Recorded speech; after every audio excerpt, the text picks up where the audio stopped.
Hey everybody, just wanted to try to put together a little video here for an idea that I'm trying to make happen. As you can see, I've got my 10.3 Basecamp here, and I've done a little bit to it, but not a lot. I've added the Rock Pirates RC rock sliders, which I think are a must for this. They work great with the stock body. I've relocated my battery up front with one of the battery trays that came mounted. I can't remember, I think this one was on the side. And I've really liked that up there. It leaves this positions open for using a servo winch, which I'll probably add at some point. I know some people have added the battery right through here, which I think is great. And then also I've seen some people, and I even tried putting my battery up here in front of this transmission, which I also think is a good and better place for those batteries to be mounted from the stock locations. I've added just some cheap shock towers on the back to get a little bit of lean on it, and some D's bands on the front. This has gotten it sitting down really well. And even on these 419 tires, this thing is really pretty impressive so far. The D's bands really hold the front down. I love using these with stock shocks or coilover shocks. Highly recommend those. But what I think I want to do with this, and what I think is going to fit in here, is this right here, which I just got done building. There's already build videos on this, so I don't think I need to cover anything on there. I will show you that this is the Hobbywing Fusion Pro, and it does fit into this setup now without any cutting or modification needed. So I'm liking that. But as far as the Basecamp goes, the skid, and I don't know if I can line this up very well on the screen here, but if I put this roughly in the position where the stock one is, I think there's a pretty good chance that this will drop in. There's a slim chance I might run into some interference on the servo tray, but I'm gonna find out.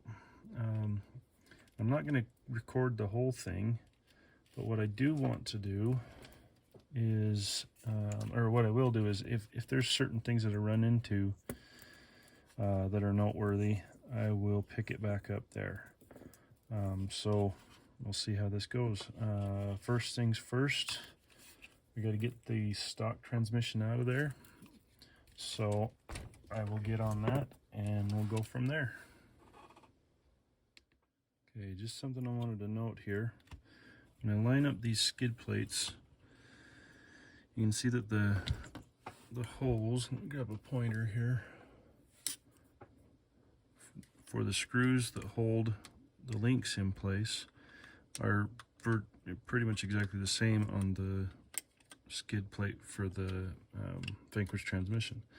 What's different, and I knew this going into it, is that the mounting holes are not the same. But it looks like on the Rock Pirates skid or sliders here, there's a hole here that should line up with this one, and a hole here that should line up with this one. So what I'm thinking I should be able to do, if I can get this into here and get a screw in through the rock slider through the frame into here, I should be able to use the Rock Pirates slider as a template for where to drill the second hole. So I'm hoping that's going to work out. I am starting to see that it's more and more likely that the front of the transmission is going to get in the way or make contact with the servo mount. So I got to get a little further into it and see if this is even going to be possible, or if I'm going to have to look at possibly doing something else for a servo mount. So let me get a little further along and we'll see what happens.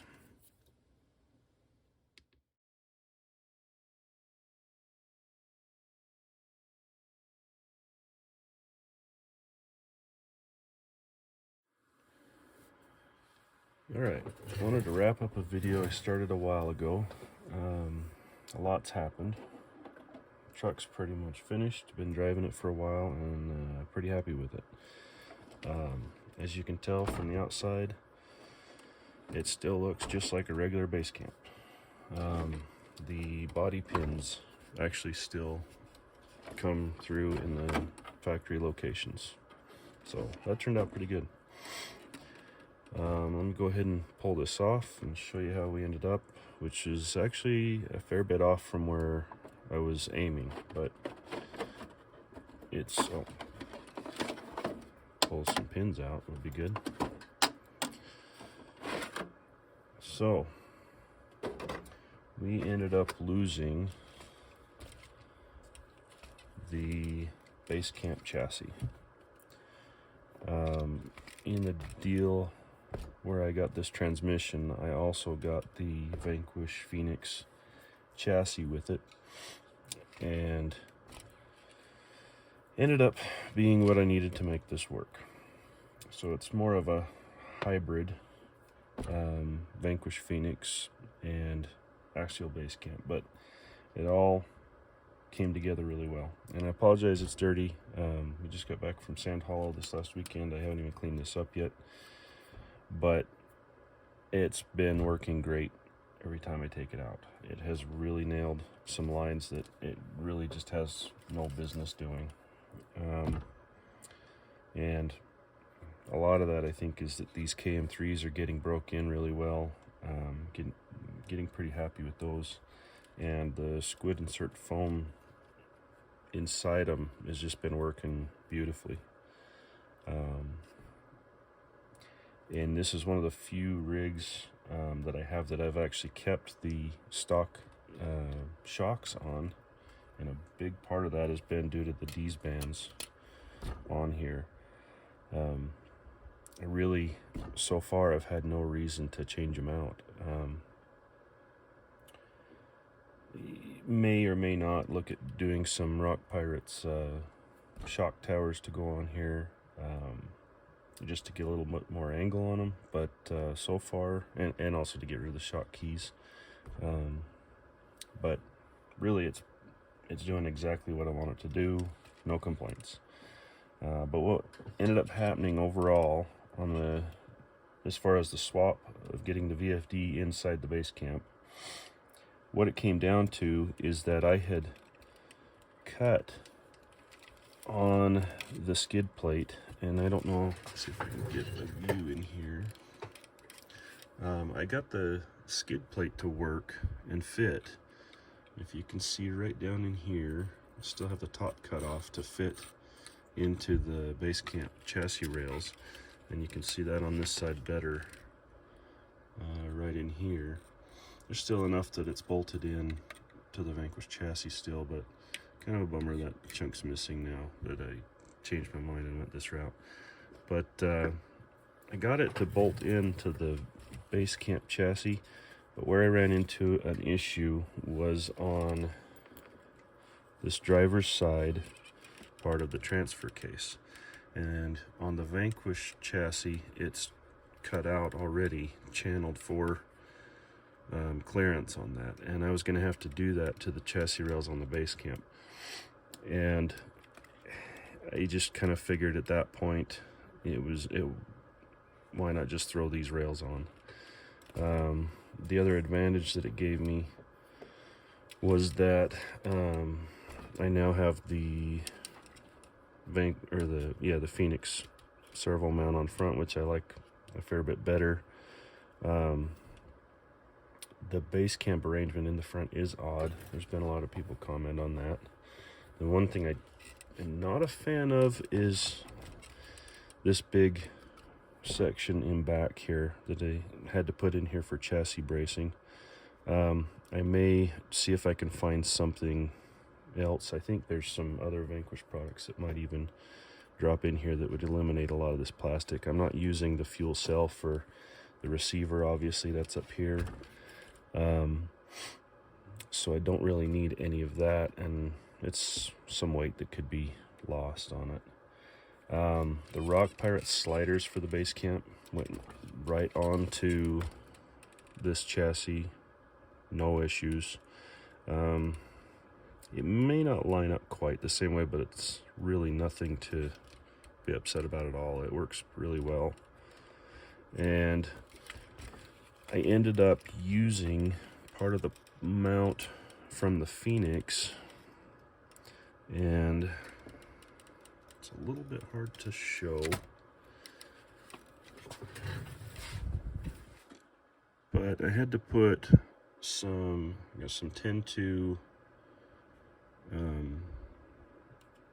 link balls as spacers underneath this that lifted it up just the height they needed for the servo, to have the servo horn and everything line up for the overdrive.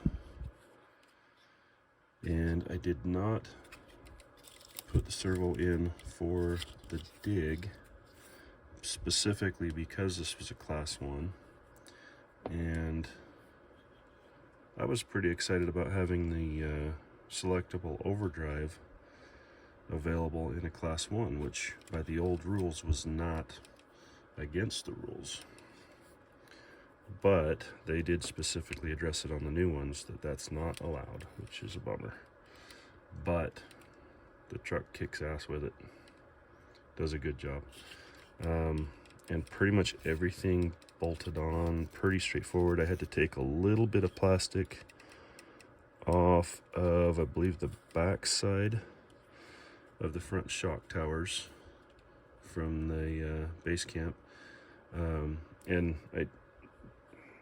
if you've noticed, or I should point out, other than the transmission and the chassis, the rest of it really is the Basecamp. The shock towers are Basecamp, cross brace, body mounts, bumper, shocks, links, axles obviously, drive shafts, everything else, rear bumper as well. Everything else is straight off the Basecamp and bolted right up without too much of a hassle to the Vanquish chassis. But it has really been doing well. Took it out to Prawn by the Fire. It did some stuff out there that you know, some G-Speed chassis cheater rigs were doing. Not to say that it can always do that, but it was doing a good job. I've been really happy. So just wanted to close this out, let you know where this ended up. If you're trying to drop the VFD into the Basecamp, I think ultimately it can be done, but unless you've got the Vanquish chassis sitting around, I don't know if I would attempt it. It's a lot more of a headache that way. I had the other one sitting here, but I don't at the moment. The big problem that I didn't really get through dealing with was going to be on the front. I believe the servo for the steering could have been mounted on the front bumper mount section in the Basecamp, and that may have worked to address the steering, but then you also you had to take out the triple rack for the servos to clear for the transmission, and I don't know that there would have been an easy way to bring anything back in there to make a mount for a servo winch. So this worked out really well. Yeah, just like I said, wanted to close it out, let you see where we ended up. Thanks for watching.